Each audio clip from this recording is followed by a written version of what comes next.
leaders of the commons industry, security chiefs, both military and paramilitary, the diplomatic corps, gentlemen of the press, distinguished ladies and gentlemen. As you have been told, I'm here to represent my boss, the Secretary to the Government of the Federation, who is unavoidably absent and sends his apologies. The SGF is very pleased to be invited to this auspicious occasion of the 2020 event of Security Meets Business, and is indeed pleased to be called upon to share perspectives on shaping a better future for our people and our nation. He equally commends the Lagos Chambers of Commerce and Industry, which is a foremost business association, not only in the country, but in Africa in general, for deeming it fit to organize this dialogue. Perhaps the nexus between peace and security and economic activities, growth and development should have been the underlying reason for convening this forum. And since it is the fourth forum in the series, it can be easily inferred that the successful outcome of the previous 3 editions would have provided sufficient justification for the sustenance of the dialogue. In discussing security situation in this country today, it is a Herculean task, but perhaps it could be better appreciated if the discussion is put in proper perspective, especially in the heated debate around the topic. At the inception of this administration of President Muhamudu Buhari, the security situation was at its lowest ebb.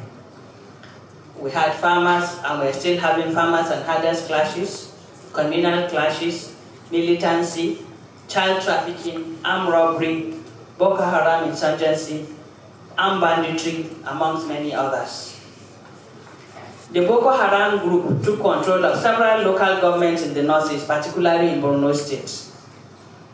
The group bombed the UN House, police headquarters, Emma Plaza, all in Abuja, Mogadishu Barrack, and struck at the Yanyan interchange twice in Abuja. Several churches and mosques and motor parks were not spared. They invaded schools and abducted students. As a result of this, people lived in palpable fear and could not go about normal economic and religious activities comfortably and confidently. Several roadblocks across the country were set up, with harrowing experiences to motorists and commuters alike. Traders become circumspect in moving from one part of the country to another for legitimate businesses. Agricultural production was equally affected. It took a toll on foreign investment, instilling fears in potential investors, and even the investors who were in the country were relocating to other neighboring countries.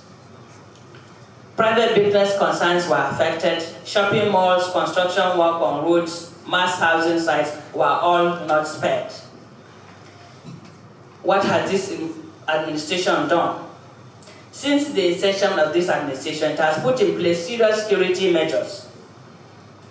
As a result, no local government area is under the control of terrorists. Roadblocks have been dismantled. Economic activities resumed in markets, motor parks. Bomb blasts have significantly been silenced. What are the specific actions? The government has increased the budgetary allocation to defense and security. There has been improvement in welfare of the military and security personnel. There have been strategic and tactical deployments of the forces. They have been enlisting the cooperation of our neighboring countries, especially Cameroon, Chad, and Niger, to tackle the security challenges. Bilateral cooperation, especially on the procurement of military hardware, has been ongoing. Procurement of modern equipment and assault weapons, checking the proliferation of arms, small arms and light weapons, or even arms in general, cutting the sources of illicit financial inflows to terrorist groups, and invigorating internal security management. Government has also set in amongst others. Plans are also on an advanced stage to finalize and launch a functional and efficient national emergency number to enable prompt response to distress calls by members of the public. I know 112 is working, but it's being improved upon. Various special security operations to frontally tackle peculiar security challenges effectively have been launched. These include the Operation Popada, the Harbin Kunama, Lafia Dole, Yanchin Tavki, Safe Haven, Awase, Crocodile Smile, and Operation Safe Corridor, amongst many others. The efforts of this administration also includes provision of resources for the procurement of modern arms, including the state-of-the-art assault aircraft. In addition, equipment holdings of the military and security agencies have been shored up to enhance their capacity and capability to confront and deal with the current challenges. The President holds regular meetings with security chiefs, during which he receives briefs and issues necessary directives. Only as recently as June 2019, the President signed into law the Nigerian Police Trust Fund Act 2019. This is aimed at creating a special intervention fund for the provision of training, equipment, amenities, and maintenance of police stations. Among others, the fund will draw resources from 0.005% of profit of companies, which translates to about 50 naira per net profit of 1 million. In January, Mr. President charged the Minister of Police Affairs and the Inspector General of Police to recognize and strengthen the police mobile force to serve as an effective arm of Nigerian police force for tackling insurrection and similar crimes beyond the capacity of the conventional police. Just this month, in a meeting between Nigerian Foreign Affairs Minister Austin Onyema, his USA counterpart, Mr. Mike Pompeo, in which the United Nations underscored the essence of its military cooperation with Nigeria by announcing its assistance to create a security force with the best training and modern weaponry. He also announced that Nigeria was one of the first countries to join the global coalition to fight Islamic State in Iraq and Syria, ISIS, and disclosed that as a result of it has provided the sum of $350 million in 2019 and will provide additional $40 million for humanitarian assistance. But what are the causative agents other factors stem from?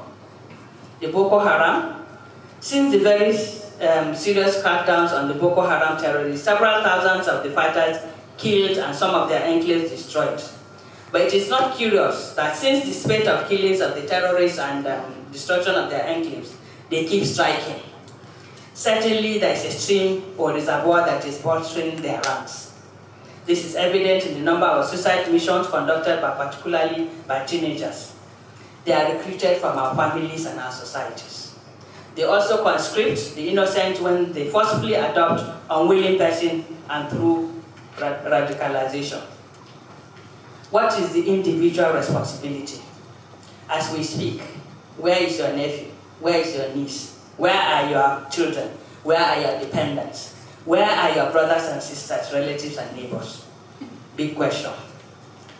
Officers manning the different points of entry into Nigeria are compromised. Officers and operations to tout the efforts of bandits and terrorists are compromised. Citizens who know and can identify the bandits and terrorists yet do not disclose the information to appropriate authorities.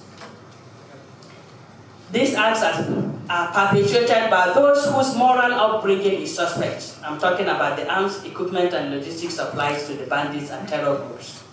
Some women give birth and sell those children to baby factories. We have lost our sense of humanity, where the sanctity of life is no longer precious. These suppliers have families and therefore morally reprehensible for these groups of individuals and their family members to complain about insecurity in the country. So we have a debased moral values which brings about disrespect where the traditional religious and civil authority for the nation, constitution or laws. Dishonesty, lack of patriotism or nationalism, lack of industry or hard work, the get-rich-quick syndrome, including putting faith in Ponzi schemes, internet scams, 419 amongst others, have eaten deep in the fabric of our society. Corruption, including denying the society of development at every level. What's the way forward? If we all account for every member of our families and uphold the tenets of moral angels, joint ventures, and franchise, amongst others. Evolving policies that should accelerate the movement of business entities from the informal to the formal sector. And evolving policies that should accelerate the movement of business entities from the informal to the formal sector. Pursuing the prescription of the African Productive Capacity Initiative, adopted more than a decade ago by the Conference of African Ministers of Industry, African Union and United Nations Industrial Development Organization, UNIDO, to facilitate the development of our manufacturing capacity and for that reason our capacity for international trade negotiations. As insurgency